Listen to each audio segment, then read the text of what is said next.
नमस्कार, मैं हूं वरुण सखाजी। छत्तीसगढ़ में आज की तारीख यानी सितंबर 2022 तक कुल ज़िलों की संख्या 31 हो चुकी है।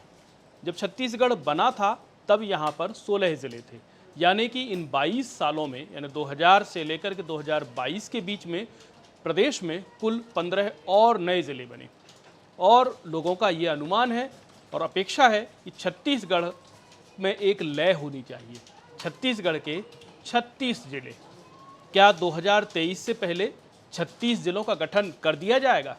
ये जानने से पहले मैं आपको ज़रा इसके बैकग्राउंड में ले चलता हूँ। ज़िलों का और वोट का तालमेल क्या है, इसको समझना बहुत ज़रूरी है। छत्तीसगढ़ में ये मिथ कहिए या संयोग, लेकिन जिस भी दल ने या जिस भी मुख्यमंत्री ने ज़िले बनाए हैं उसको इसका फ़ायदा वोटों के रूप में मिला है।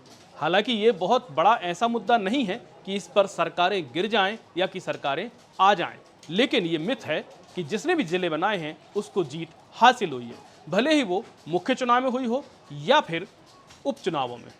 मैं आपको इसके बैकग्राउंड में ले चलता हूँ। 2000 में जब राज्य बना तो प्रदेश में सिर्फ 16 ज़िले थे, यानी कि मध्य प्रदेश के जो कुल ज़िले थे वो 61 थे। 61 ज़िलों में से 45 ज़िले मध्य प्रदेश में रह गए और 16 ज़िले छत्तीसगढ़ में आ गए। इसके बाद 7 साल तक कोई ज़िले नहीं बने। अजीत जोगी ने 3 साल तक शासन किया लेकिन कोई ज़िले नहीं बनाए, तो अजीत जोगी की सरकार चली गई। ये मिथ है। पहली बार 2007 में 2 ज़िलों का गठन किया गया। 2007 में जो 2 ज़िले बनाए गए वो बस्तर में एक नारायणपुर और एक बीजापुर। इन ज़िलों का कहिए या फिर ये मिथ कहिए या संयोग कहिए कि 2008 में मुख्यमंत्री डॉक्टर रमन सिंह ने दूसरी बार जो है छत्तीसगढ़ में जीत हासिल की, यानी कि 2 ज़िले बनाए और दूसरी बार वो सरकार में आए। तीसरी बार जो ज़िलों का गठन हुआ यानी 2008 तक छत्तीसगढ़ में ज़िले 18 हो चुके थे। चलते चलते 2011 में और ज़िलों की घोषणा हुई जो कि 2012 में अस्तित्व में आए और 2013 में चुनाव थे। इस बार ज़िले नहीं बहुत सारे ज़िले बनाए गए। इस बार बने छत्तीसगढ़ में एक साथ 9 ज़िले। ये अपने आप में रिकॉर्ड था। छत्तीसगढ़ जैसे छोटे राज्य में इतने सारे ज़िलों का एक साथ गठन वाकई चौंकाने वाला था। 2012 में ये ज़िले बनते हैं, 9 ज़िले बनते हैं और 2013 में चुनाव होते हैं। जब चुनाव होते हैं तो डॉक्टर रमन सिंह हारते हारते तीसरी बार जीत जाते हैं। ये संयोग है कि उन्होंने 9 ज़िले बनाए। इस तरह से छत्तीसगढ़ में 2013 तक कुल ज़िलों की संख्या 27 हो चुकी थी। अब आते हैं 2018 में। छत्तीसगढ़ में तीसरे इलेक्शन थे ये, यानी कि डॉक्टर रमन सिंह की सरकार थी और सामने थी कांग्रेस पार्टी। इलेक्शन में जाना था। 2017 में कोई ज़िले नहीं बने, 2015 में कोई ज़िले नहीं बने या उससे पहले कोई ज़िले नहीं बने, यानी कि डॉक्टर रमन ने तीसरे कार्यकाल में ज़िलों का टोटका नहीं किया। नतीजा सबके सामने, 2018 में डॉक्टर रमन की सरकार चली गई। ये मिथ है। मैं बार बार यहाँ पर मिथ शब्द इसलिए यूज कर रहा हूँ क्योंकि इसका सीधा सीधा कोई संबंध नहीं है, लेकिन संयोग ये कह रहा है कि जिसने भी ज़िले बनाए हैं उसको वोट मिले हैं। 2018 का चुनाव डॉक्टर रमन सिंह हार चुके थे और नई सरकार भूपेश बघेल के नेतृत्व में आ चुकी है।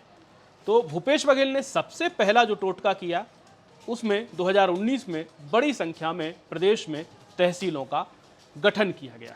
इसके बाद जब मरवाही में उपचुनाव आया तो फिर इस टोटके को आजमाया गया।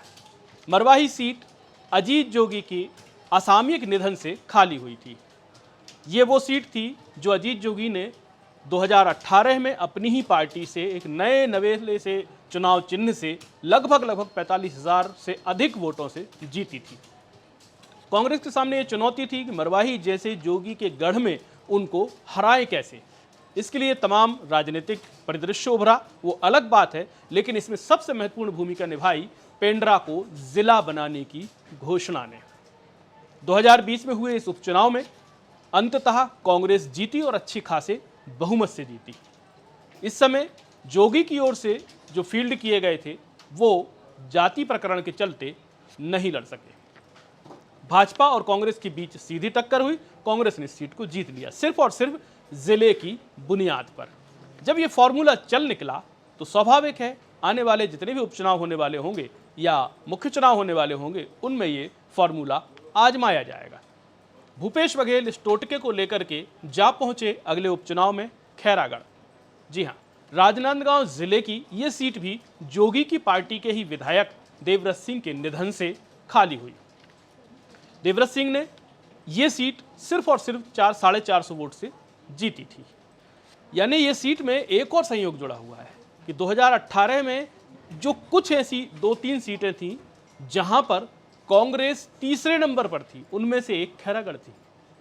खैरागढ़ में उपचुनाव जैसे ही शुरू हुआ तो भूपेश बघेल ने मरवाही में आजमाया हुआ अपना टोटका यहां भी चला और उन्होंने घोषणा कर दी, जिस दिन वोटिंग होगी, जिस दिन काउंटिंग होगी, उसी दिन खैरागढ़ जिला बन जाएगा।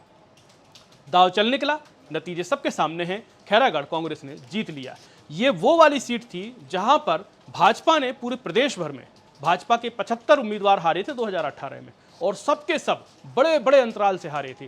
कईयों तो 50-58 हजार वोटों से हारे थे। सिर्फ खैरागढ़ इकलौती ऐसी सीट थी जहां पर भाजपा की सबसे कम मार्जिन से, यानी कि 450 वोटों से हार हुई थी। तो इसके साथ ये भी जुड़ा हुआ था। इस तरह से देखें तो जिले के नाम पर यह सीट भी कांग्रेस के हाथ में आ गई। अब कांग्रेस ने नया दांव चला है। इस बार जो है बिलाईगढ़, सारंगढ़ को भी जिला बना दिया गया है और जो सरगुजा का एक अहम हिस्सा मनेंद्रगढ़ को भी जिला बना दिया गया है। मनेंद्रगढ़ को जिला क्यों बनाया गया है मैं अगले वीडियो में बताऊंगा। सारंगढ़ और बिलाईगढ़ को लेकर के भी अलग से वीडियो बनाऊंगा। बहरहाल यहाँ ये बात बहुत महत्वपूर्ण है कि जब जब भी छत्तीसगढ़ में जिले बनाए गए हैं, जिसने भी बनाए हैं उसको पर्याप्त वोट मिले हैं। जैसा कि मैंने शुरुआत में आपसे कहा कि छत्तीसगढ़ में 36 जिलों की बात भी चल निकली है। तो अभी तक 31 जिले हैं, 5 जिले और बनेंगे। वो 5 जिले कौन से होंगे वो मैं आपको बता देता हूँ। जो 5 जिले हैं जिनकी मांग अरसे से की जा रही है, उसमें एक है बलरामपुर का वाड्रफ नगर। वाड्रफ नगर वो जगह है जहां बलरामपुर से पहले से वहां मांग की जा रही थी, लेकिन वाड्रफ नगर ना बनके साल 2012 में वाड्रफ नगर को बलरामपुर जिले का एक हिस्सा बना दिया गया। इसके बाद दूसरे जिले की जो मांग चल रही है वो भी अरसे से है, उसका नाम है पत्थलगांव। पत्थलगांव जशपुर जिले से कटकर बनेगा। पत्थलगांव जशपुर शहर से लगभग 2 गुना बड़ा शहर है, व्यावसायिक गतिविधियों वाला शहर है और सारा कुछ भी वहां का रेवेन्यू सिस्टम है वो पत्थलगांव के पास है। यही वजह बन रही है कि पत्थलगांव को तोड़ते हैं तो जशपुर मार्जिनाइज हो जाएगा, लेकिन फिर भी पत्थलगांव जिला आज नहीं तो कल बनेगा। तीसरा जो जिला बनेगा, तीसरा और चौथा, वो एक ही जिले से घटकर बनेंगे। एक कांकेर में अंतागढ़ और भानु प्रतापपुर। इनकी घोषणा भी किसी भी समय की जा सकती है आने वाले 2023 के चुनाव से पहले। अगर ये टोटका सही है तो 5वां जिला जो है वो दल्ली राजहरा बन सकता है। उसकी मांग भी लंबे अरसे से है, जियोग्राफिकली उसकी वजह भी है, चूंकि वहां पर माओवाद का उसके ग्रामीण अंचलों में जो है बहुत ज़्यादा प्रभाव है। इसको देखते हुए अरसे से वहाँ पर ये बात की जा रही है कि अगर उसको ज़िला मुख्यालय बना दिया जाता है तो वहाँ पर सुरक्षा के इंतजामात में सहूलियत होगी।